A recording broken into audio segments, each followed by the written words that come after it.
안녕하세요. 먼저 간단한 자기소개 부탁드리겠습니다. 네, 안녕하세요. 현재는 사업하고 있습니다. 반갑습니다. 그러면 어떤 시험을 몇 년 정도 준비하셨어요?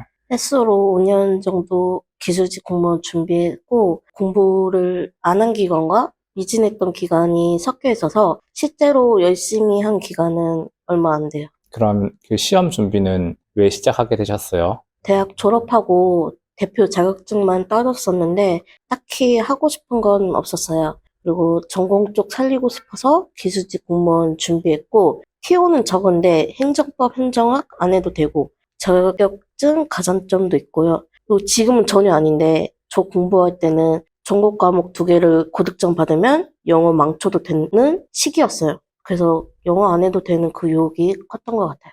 수험 과정에서 아쉬움이 남는 부분이 있으신가요? 기간은 5년인데 열심히 공부했다고 자부할 수 있는 기간이 짧고요. 가족들한테 공부 안 했던 걸 고백한 것도 그만두기 얼마 전이에요. 그리고 솔직히 지금 생각하면 환경이 어떻게 바뀌든 무슨 일이 생겼든 다 핑계고 공부만 하면 되는데 그러지를 못했고요.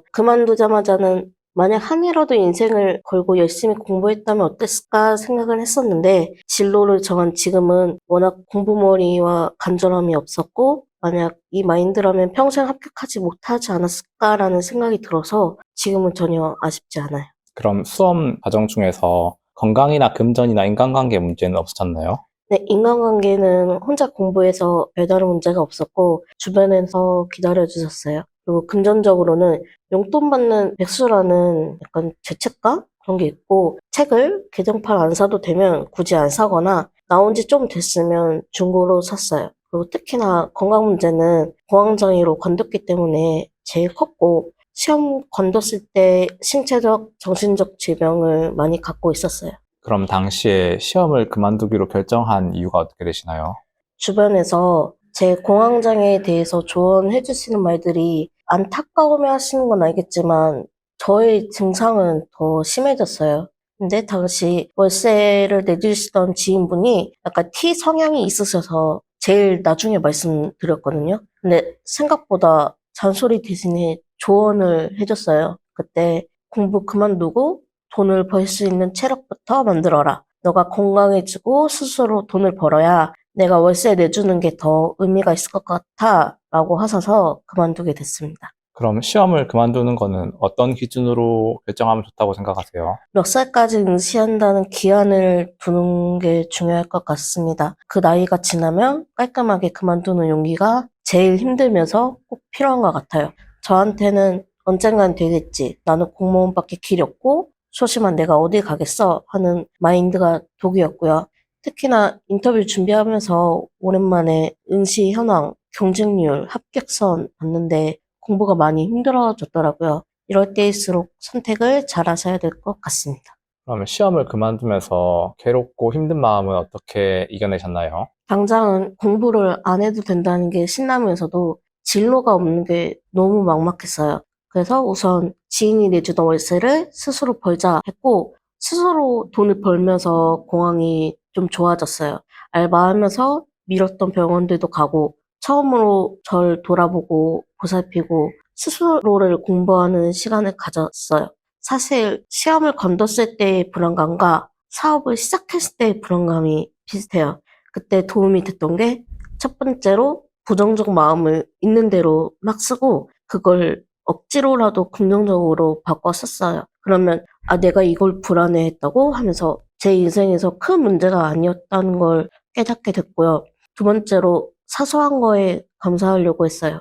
이게 그냥 책에서만 보던 거고 굉장히 오글거렸는데 하다 보면 적응이 되고 마음이 편해지니까 계속 했던 것 같고요. 세 번째로 이거는 사업하시던 지인분이 추천해 주셨던 건데 매일 목표 10개 쓰기예요. 이게 굉장히 유명한 방법이니까 검색하시는 걸 추천드리고 정말 쉬우면서도 꾸준히 하기 힘든 거거든요. 근데 이게 정말 말도 안 되는 목표를 쓰면서 혼자 웃으면서 힐링이 되는데 또 이전에 썼던 게 실제로 이루어지면 너무 감사한 마음이 들더라고요. 그러면서 점점 좋아졌던 것 같아요. 그러면 그 매일 썼다 목표 10개는 네. 그날 그날 이룰 수 있는 걸 쓰시는 건지. 내일 이루고 싶은 거, 일주일 뒤에 이루고 싶은 거, 언젠가 이루고 싶은 거, 나중에 몇 년 뒤에 죽기 직전에도 이루고 싶은 거, 그런 거 쓰는 것 같아요. 달성할 수 없는 목표를 쓰는 게 좀 이상해 보이고 오글거리고 그랬는데 막상 쓰다 보면은 점점 기분이 좋아지고 저녁에 기분 좋게 잠들 수가 있어요.